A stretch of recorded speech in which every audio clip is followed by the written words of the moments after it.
So we're up to the section here on reward, hagmul, or bigmul. Yes, bigmul means right on the topic of gmul. I mean, literally, gmul means retribution. So gmul can also be referring to punishment, right? But I didn't want to go into that at this point. There might be the topic of the day, but the point is, reward and punishment. No, there's a novel called Crime and Punishment. But anyway, gmul. So page 177. If there is a thematic relationship to these chapters in the essay, it seems there is a progression. We could suggest that the progression is, again, discussing belief in God, how we understand God, what God's relationship with creation is as creator. The second would be discussing creation not only from a physical and spiritual point of view, going into more detail about the spiritual plane. The third section was about the way in which people have free will to connect to God, and the connection that free will makes not only to the physical world but to the spiritual world as well, in the form of mitzvos and averos, and then this would follow, which would be, I suppose, the reward. Would mean the retribution, the payment for either following the path of mitzvos or using one's free will to abrogate the mitzvos. Hine, min odom nisyached mikol shar haminim, sheniten lo habechira. Mankind has been distinguished from all other creatures insofar as there was given to him bechira, free will. V'koach lemasav, and power was infused to his deeds, lahamshich hamshochos shezacharnu, to draw down the influences that we've discussed in the previous section, where I would also qualify here that it's not just the power in deed, but also in speech and in thought. Umitzad zeh noisaf boy inyan she'enu b'shum echad mishar minim, and as far as this is concerned, there has therefore been included in the sphere pertaining to human beings something which is not relevant for any other creature. And what is that? Hu she'yigimulu masav mida keneged mida, and that his actions should be retributed commensurately to what he does. That a person should receive retribution commensurate to what he does. Why? It follows naturally from free will. Since only human beings were given free will, then only human beings were given reward and punishment. Only human beings can be judged, because only they have free will to decide to do one thing or the other.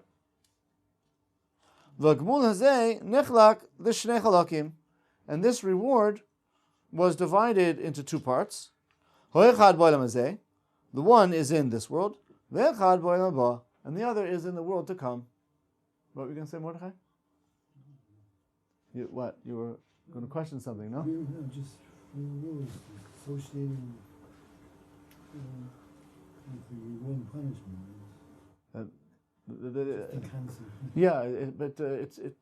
it might seem novel, perhaps when you think about it initially, but it seems to make quite logical sense, which is that, right? Only creatures which have the ability to decide can be judged for their decisions. But animals that act only instinctively, as are programmed by God, cannot be judged by God for what they do. They're not doing anything other than what they are compelled by God to do. And if that's true regarding animals, certainly it's true regarding plants, and all the more so regarding inanimates. You're going to judge a rock for shutting its mouth, not speaking up when it should. What are we going to do? Judgment can come. It's interesting, right? Tripping somebody. But they do have some feelings. Rocks, plants. There's something there. It's not just. Rocks have feelings. Yeah, I mean, studies seem to show that plants that people speak nicely to grow better than plants that people are mean to. Yeah. So, I'm not denying what you're saying, although I think that you could make a distinction, which is, in those cases, the creation is reacting, again, to the energy that we emit into the environment. Right? So we act upon the environment through the things that we do, through the things that we say, and even things that we think. And all of creation is affected by those things. So that when you pet your pet plant, it might actually be helping it grow because it's responding positively to the positive energy you're introducing to the world and emitting to it and directing specifically towards it. And then this was opposite. But that's different than saying that the plant can decide, what to do or not to do, so that it should be subject to any type of judgment for what it does. That's something totally different, right? Now, judgment can be brought upon the world, and not only upon man. But generally speaking, the Jewish position is that judgment that comes upon the world is really coming upon the world because of man. And if it weren't for man's introducing bounty and blessing into the world, there might be less bounty and blessing introduced by God. And if it weren't for man's introducing spiritual pollution in the world might be a purer place. There might be less havoc and destruction and so forth and so on. Yeah, but generally speaking, only human beings have free will. Now, you'll ask, well, is this necessarily so? I mean, we find, for example, that when God wanted to initiate the plagues in Egypt, he told Aaron first to do so, and not Moshe.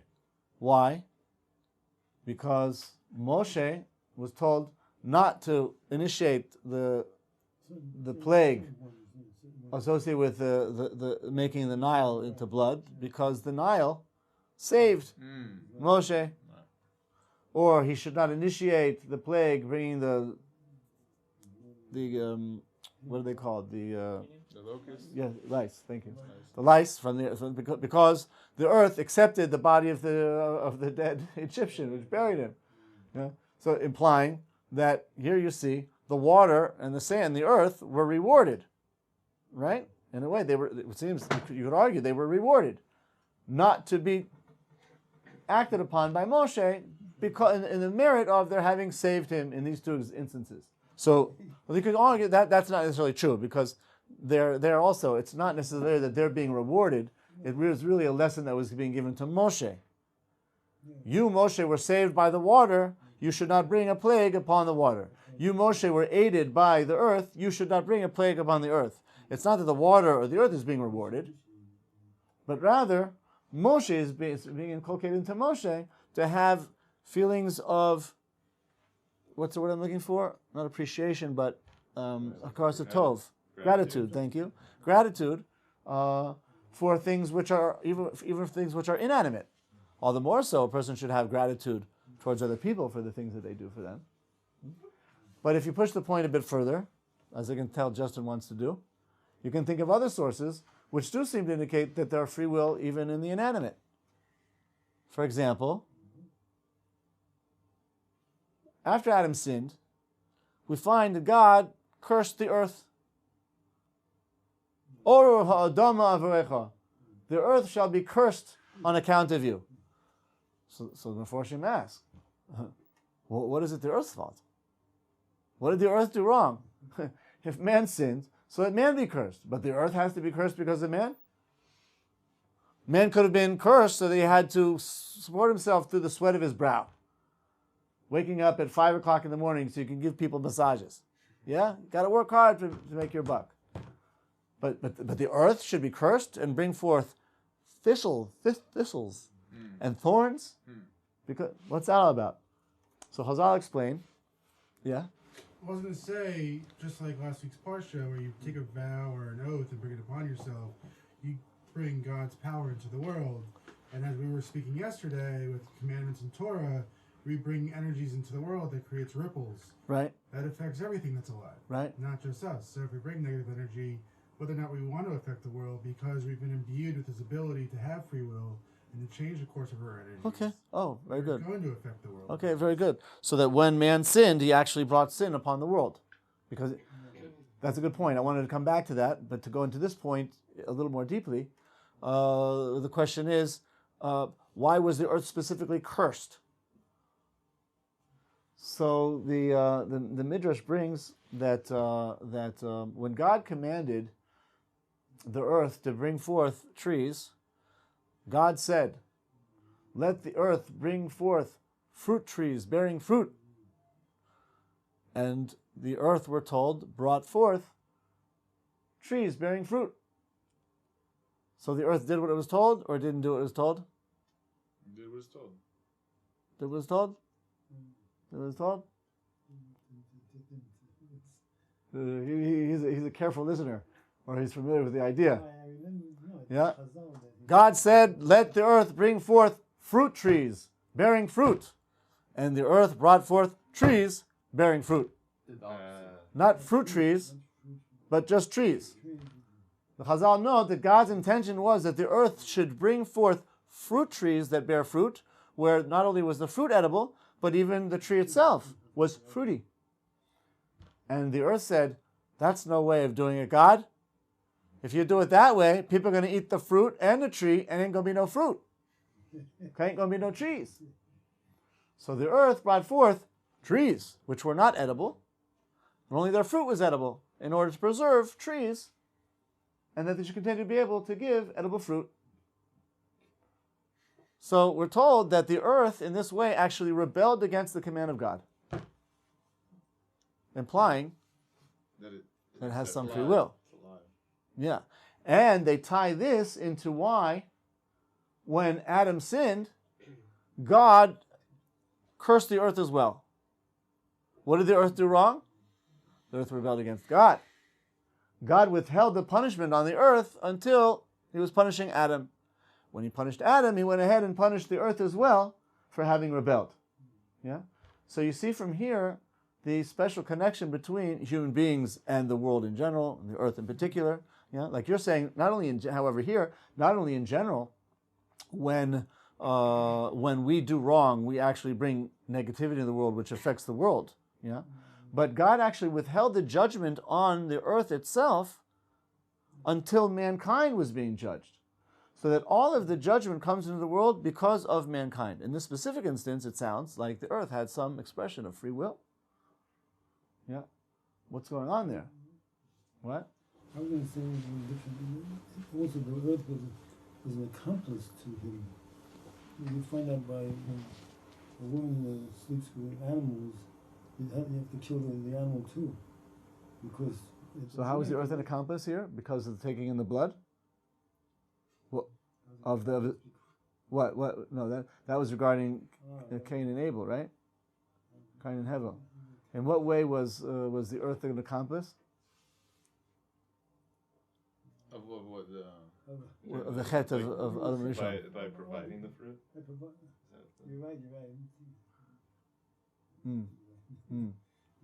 Yeah, it is. Yeah. But in any case, what this would seem to indicate is that on some level, just that he used the earth. I mean, it was part of the chet. That's all I'm saying. How so? Because they ate from the forbidden fruit. I'm kind of missing it though. I don't see how that's associated with the earth. You could have eaten the entire. If it was a fruitful tree, you could have eaten the. It would have been even worse. It would have been worse. You would have had the whole tree. Yeah, not only the fruit, you would have had the tree. The animal sleeps with the animal. Yeah. Can't say no. Yeah. In any case, even more than the scenarios that we're talking about regarding Moshe and the Yaor, the Nile or the earth, this actually does. The sources just seem to indicate like the earth rebelled against God.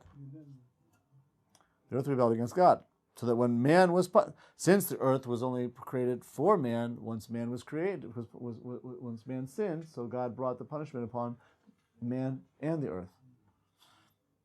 What So, curse did he bring upon earth, though? That the earth is going to bring forth thistles and thorns. Before that, there were no thistles and thorns.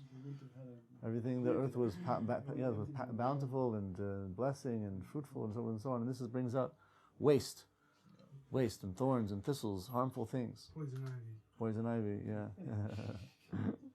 and things like that. But that being said, in general,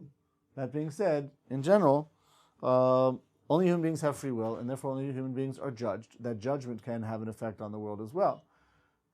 If I would venture at making some way of explaining what's happening there with the earth and the fruit trees, perhaps things were somewhat different during that first period of creation, where things were much more fluid and not yet congealed and crystallized and finalized yet, so that even the earth had some degree of, I don't know, free will, or I don't quite know how to, I don't have a great answer for this one.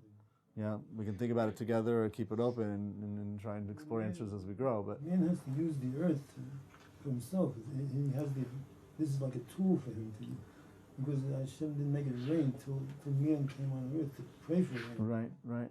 He waited for him to. That's right. He couldn't. Plants needed the rain, but he waited for man to come and beg, "You need rain." Yeah, what were you gonna say? So that was punishments for man's free will upon the world. But right here it also says that there was the world to come. So well, here he's saying that I went into kind of a side point, but here he's saying that the judgment upon man is both it takes two forms, right? In this world and the next. So for our sins, the world was punished. The world was punished. So what have our sins? Did our sins create Genhanan, or like I'm trying to see so we cursed the world by our sins. Yeah. What did we do in the world to come by our sins, the original sin? Free will preceded creation. Tshuva, which is a way of rectifying wrong decisions of free will, was created before the creation of the world, and therefore Gan Eden and Gehinnom were also created before the creation of the world. What were they there for if the intention was that man should be perfected? Right? You knew it. There had to be. there was that possibility that man would sin, in which case God had to prepare for all possibilities, and therefore created Gehinnom. But we definitely do, through our actions, not only cause the winds of negativity to blow throughout the physical world, but we also, through our actions, speech, and thoughts, stoke the fires of Gehinnom as well. And therefore, you're raising a very important point. I don't think that's a point that the author is going to go to, but it's certainly a relevant point, and I appreciate that. I never quite thought about that. That's also true. That's certainly true. I don't think the author says that here, but it's certainly in other sources that the effect that we're talking about here, for good or for bad, on the physical world, applies to the spiritual realm as well. Definitely. A person can actually, just like, and some of you might have been in the talk we had last week about the world to come and about how descendants that a person leaves behind can actually elevate the person throughout the spiritual realm.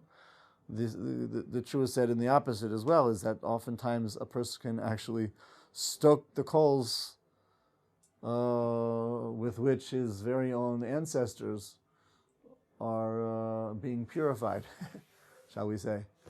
And that means that if a person's transgressing here, he's actually causing suffering for the departed souls of his ancestors before him, because they left behind a wicked or a sinning descendant. So you see for sure that the things that we do have an effect in the spiritual realm. But going back here more specifically to the point of the text is that since only we have free will, only we are held accountable for the decisions that we make, and therefore only we really subject directly to reward and punishment. The world might be subject to reward and punishment indirectly through us, but we're the ones who are judged. And this judgment takes place in two planes, in the physical and in the spiritual. He's going to elaborate. Gmul ha'olam haba, the reward in the world to come, Shekefi ma'asav she'asa ba'olam hazeh, according to his deeds that he did in this world, ken tikovalo madrega b'toiva amitis. So there will be fixed commensurately a place for him in the world of true goodness. Shehi hadveikis bo yizbarach, which is really the extent to which a person merits cleaving to God. V'yihaneh bo lenetzach netzachim, and he will derive benefit. He will enjoy this for eternity.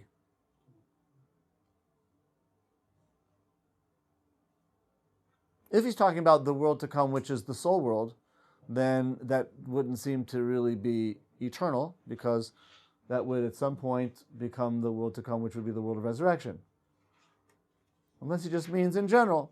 Both are ways of cleaving to God. The one is the intermediary phase of the soul world, heaven, and the other is going to be the world of resurrection, where those perfected souls in heaven will be resurrected into bodies. So I suggest perhaps that's what he means for eternity. V'gam u yechulak l'shnei chalakim, and this area of spiritual reward, Gan Eden, in itself is divided into two parts. Ba'olam haneshamos u'ba'olam etchiyah. Oh, here you go. It itself is divided into two categories: the world of souls and the world of tchias and Sorry about that one. This will be clarified further on in the book. That's probably in the section Gan Eden, Gehinnom, perhaps. In any case, Gumul Olam Azehu, the reward in this world is Shekafi Ma'asav Yigozer Alav Hatzlocha Otzaros Me'ezeh Min Sheyeh. It will be decreed upon him either success or suffering in any manner or any form that might take. It's interesting, he doesn't really talk about in the realm of spiritual reward the ramifications for negative behavior. He just says the reward in the world to come will be everlasting goodness, and it'll take two forms, either the soul world or the world of resurrection. He doesn't really discuss Gehinnom or reincarnation, for example. Reward in this world, though, he does talk about either success or suffering in this worldly terms, in whatever form that might take.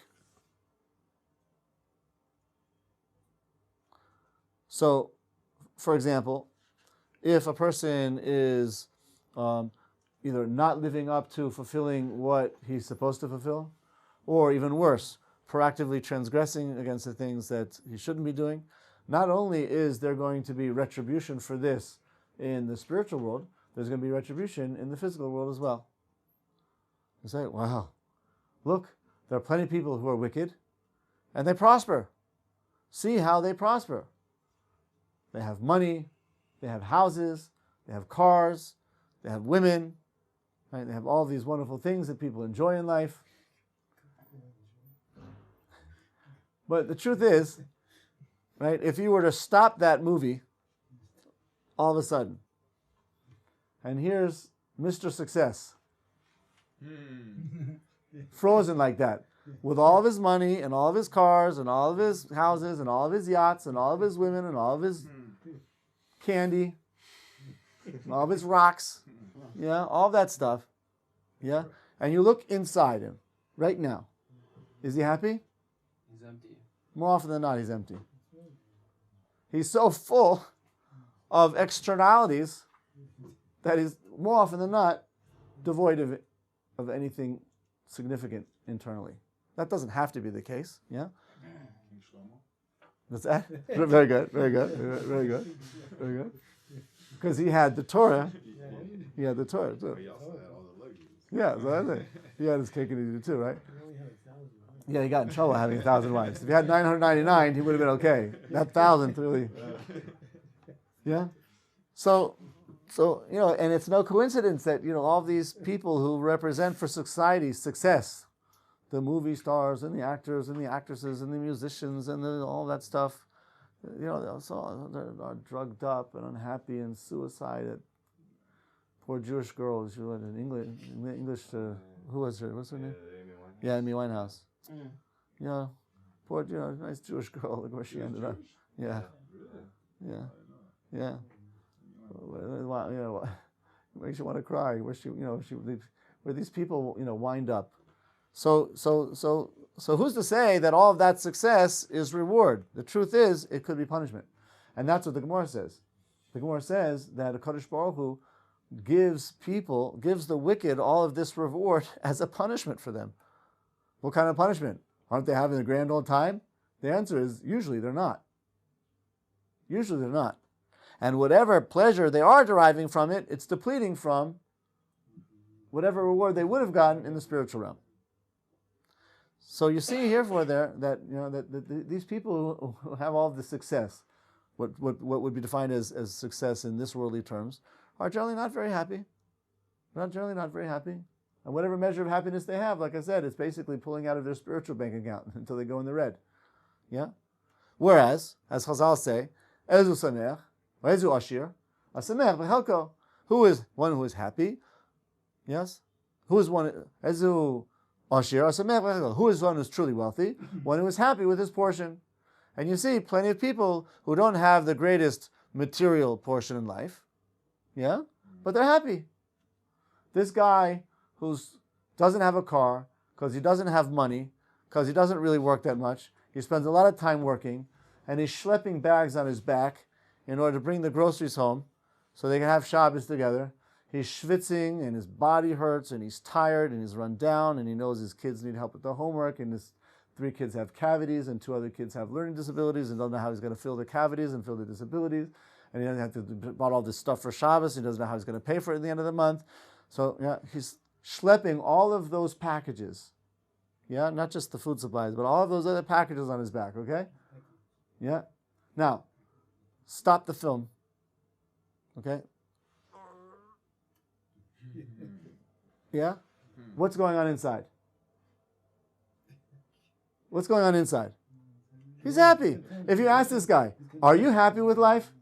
What would he say? I got beautiful children, I got a house to come home to and feed. Yeah. You happy? Yeah. Yeah. Yeah. Look, life is not easy, but I'm content. He has something to live for. Yeah. Yeah. So I think this very, very poignantly kind of demonstrates, right, how the world defines success and how that's really often antithetical to what's really going on, right, inside. And therefore, that's what he's saying here, right, that in this world, people are rewarded for their misdeeds, and that reward often takes the form of what people call success. And people are deluded into pursuing that path of success as an actual punishment for having their heads in the wrong place and doing the wrong things. Whereas another person, because he's got his mind oriented in the right place, is actually drawn to something which many people will consider to be a nevich lifestyle. Not a success story at all. Yeah? But in the one case, the one is miserable inside, yeah, and celebrates the day he's relieved from the agony of such a pleasurable lifestyle. Yeah? And the other one celebrates life. Right? And is not looking forward at all to the day when they have to leave this suffering, because he views every day as being another opportunity to gain more and more mitzvahs, more and more positive energy, so forth and so on. Yeah, it's just a way of elaborating a bit on this point about how this world, now suffering also plays an important part for rectifying misdeeds and atoning for misdeeds as well.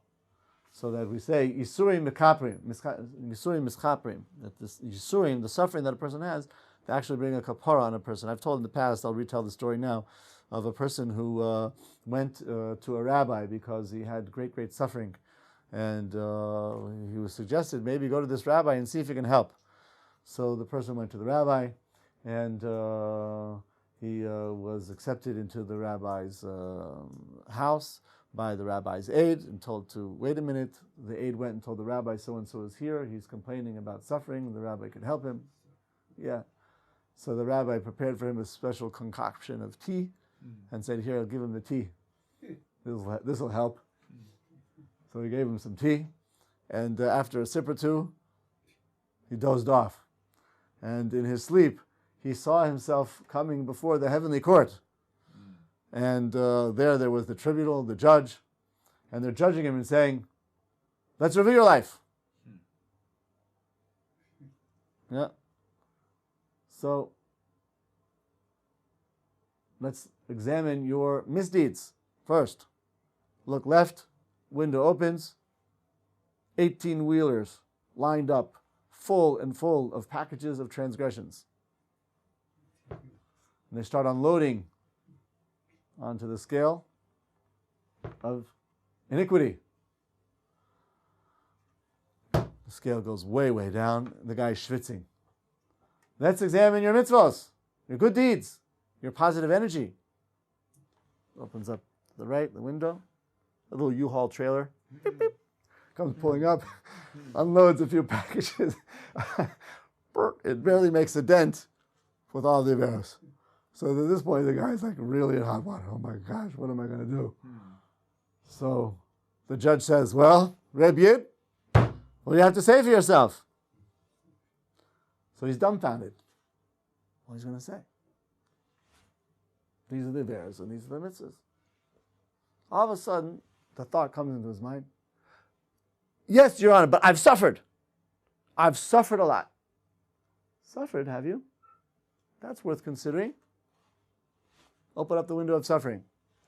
Truckloads and truckloads and truckloads of suffering lined up outside and start unloading their packages onto the side of merit. Slowly but surely, all these trucks are unloaded and the scales are just about to tip. And the last package is brought on, boom, and it doesn't make it. The guy looks out, saved by the bell. The guy looks out of the window. He says, are there no more trucks?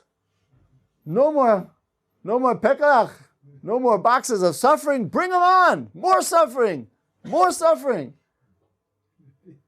And as he's saying these words, he wakes up, and the rabbi was leaning over in front of him saying, what was that? What were you saying? What did you want? What were you asking for? What did you come here to ask for? I got my answer, Rabbi. Thank you very much. Anytime. Yeah. So suffering is a way of atoning for the transgressions, and it actually can be included with the schuyot that we do in order to bring a person into this, the side of merit and the world to come.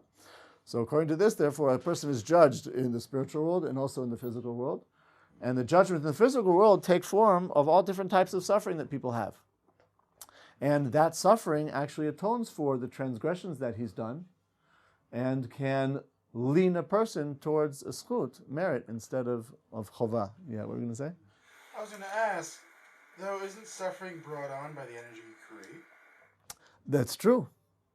That's true. So by reacting negatively, you're creating merit for your own suffering. In a way, that's like the built-in safety mechanism that God created with his mercy in creation, is that when a person transgresses, when a person introduces negativity, he's actually increasing more negativity upon himself, which is going to cause him suffering, and that very suffering can be the source of curing the negative that it does, if he treats it the right way. If he obstinately and brazenly and rebelliously continues transgressing despite the fact that he's getting these hardships, yes, so it's not going to work. In fact, it's just going to compound on everything and make it much, much worse. It could be just the element of suffering itself could mitigate the intensity of the negativity, yeah? But really the whole purpose is in order to cause a person to recoil from those negative ways. And therefore, if he treats this suffering as a way of returning to God, so that's what makes it the merit, if he uses it properly. Like this person was saying, bring on more suffering to atone for my transgressing. But if a person says, let's keep on transgressing despite the suffering, right? That's the flip side of the coin that you're talking about. That's not going to help. Would not it have been better to say, well, why don't I just do more mitzvahs so I don't have to suffer anymore, and use that to weigh the scale in my favor? You can do both, for sure. You can do both. But in the end of the day, the transgressions that a person does have to be reckoned with. So you can do tshuva from here on out, right, and have those good deeds try and outweigh the negative deeds, but then you're going to get into a balancing act. The suffering actually atones for, and therefore removes the residual effect of those transgressions. And that's what the Yisurim does. If a person does tshuva mi'ava, a very high form of tshuva, then that would actually have the effect of turning the averos, not only cleaning the averos, but actually transforming them into mitzvos. But that's a very high level of tshuva that we're encouraged to do, but most people aren't able to do, and we shouldn't rely on doing.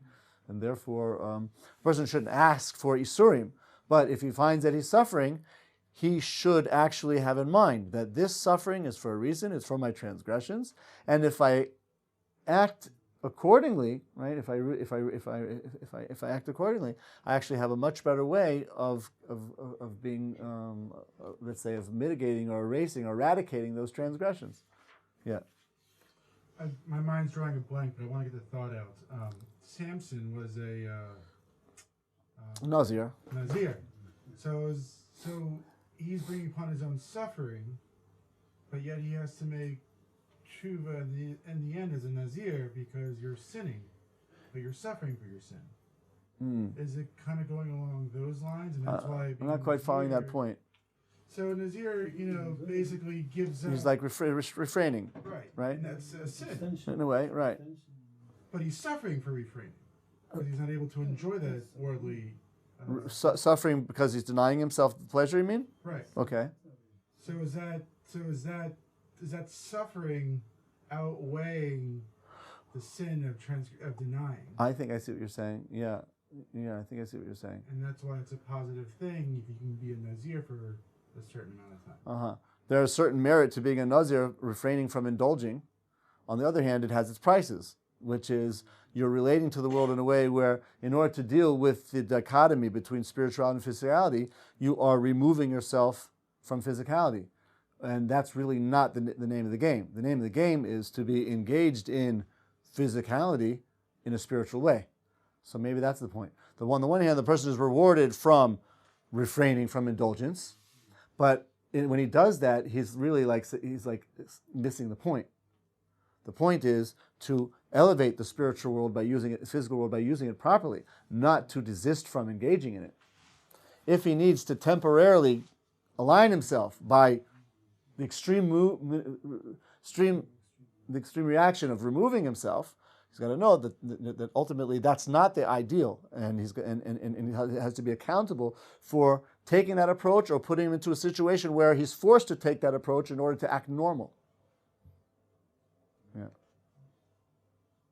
Okay, let's stop here and try and continue tomorrow.